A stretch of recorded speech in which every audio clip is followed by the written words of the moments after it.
John Locke, Second Treatise of Government, the original classic edition.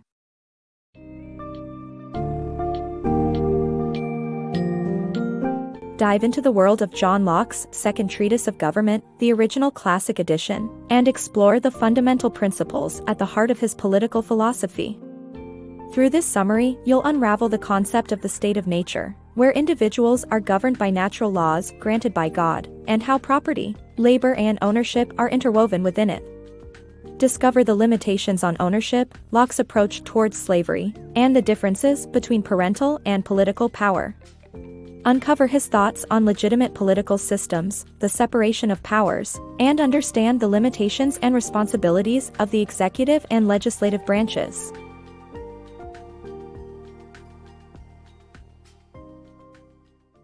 Living in the state of nature. The state of nature is a society without government or laws. In this state, everyone is free and equal, and the only law is the law of nature. This code of ethics is inherent in each of us and dictates that we should not harm others and should preserve ourselves and humankind. In the state of nature, we have the right to defend ourselves and our property against those who try to harm us, but we must do so reasonably. Punishment is only allowed for reparation and deterrence, without being excessive. For instance, if someone stole your banana in the state of nature, you could take the banana back and demand a cookie as reparation. But it would be unreasonable to beat or murder the thief, no matter how precious that banana was. Limits of ownership. In a system without government or laws, ownership can be a tricky concept. According to Locke, ownership is earned through labor. This means that people can own resources that originally belonged to no one by dedicating labor to them. However, there are limits on ownership. Firstly, the law of nature dictates that we must respect others and their property. Secondly, we can't own so much that there isn't enough left for everyone else. And thirdly, we may only own as much as we can actually use or consume. Locke stressed that the earth and its resources were created for everyone's use, and we must respect this by putting limits on the appropriation of land and other goods. Locke's enlightened thoughts on slavery. In a time when slavery was rampant, John Locke's philosophy on human freedom and the natural state of being was revolutionary. According to Locke, human beings are born free, and no power on earth has the right to interfere with this natural liberty. Although some argue that a person could willingly give up their freedom and become a slave, Locke believed that this was not possible under the laws of nature.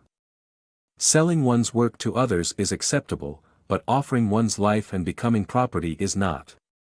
The only possible circumstance in which a person may become a slave is when they forfeit their right to life through committing a serious crime.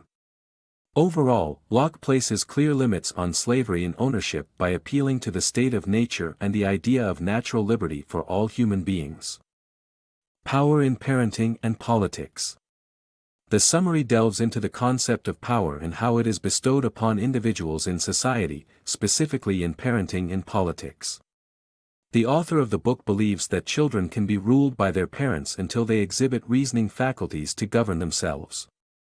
On the other hand, political power is deemed legitimate only after the consensus of all individuals.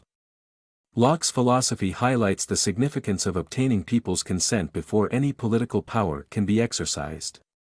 The book provides a powerful insight into the governing principles of society and discusses various ideas about the right to wield power among different individuals, including those belonging to different nations. Justifying conquest. The idea of subjugation through conquest has a strong historical precedent. However, no one has the right to exert power over people simply because they are stronger. Even in a just war, conquest does not justify political power. The conqueror's power must be limited to those who have consented to battle, and their families' rights must be protected.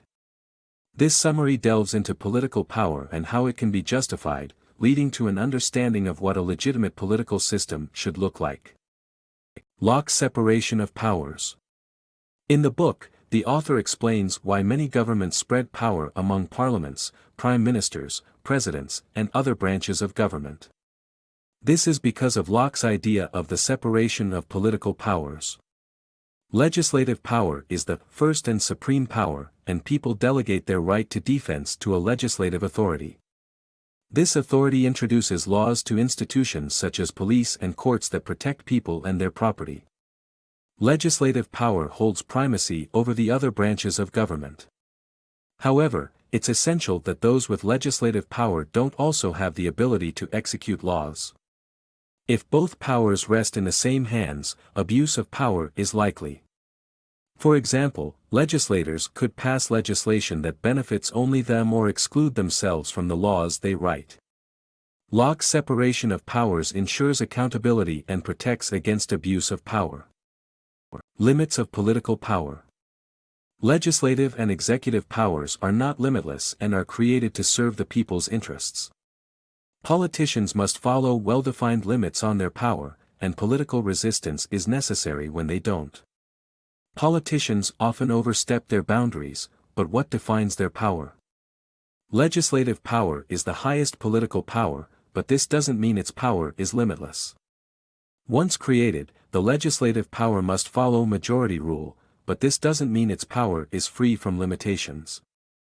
The legislative power must not act against the interests of the people who created it with the aim of protecting their lives and property.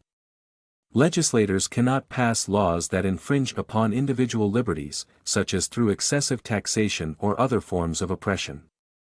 An executive power also has limitations.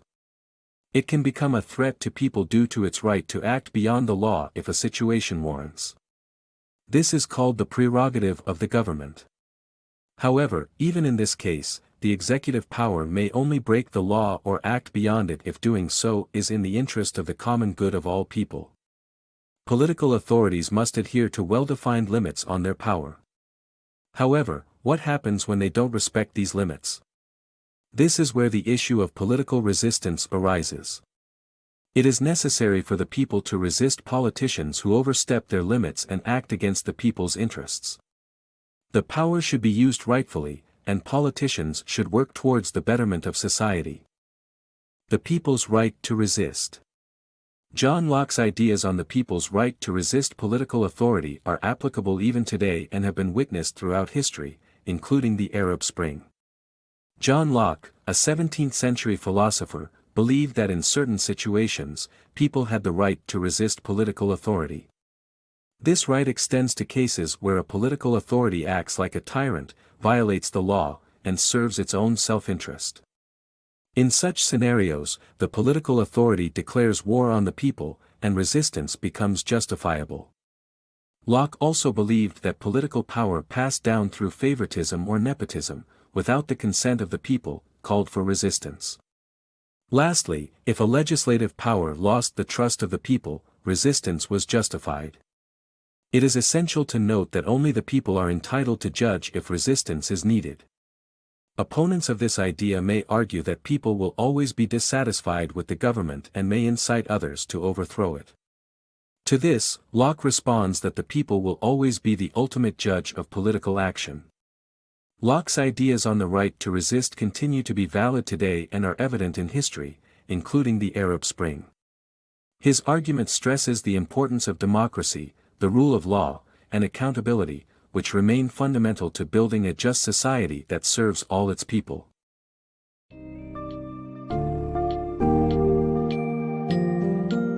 In conclusion, John Locke's Second Treatise of Government, the original classic edition, unlocks the doors to understanding political philosophy, exploring the world in a state of nature, human rights and freedom, and the basis for governing and ownership.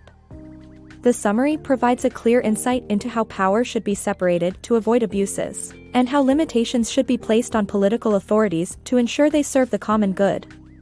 Ultimately, Locke highlights the fundamental right of the people to resist any authority that goes against the principles of natural laws and self-preservation, emphasizing that the people themselves are the ultimate judges of their political systems and fate.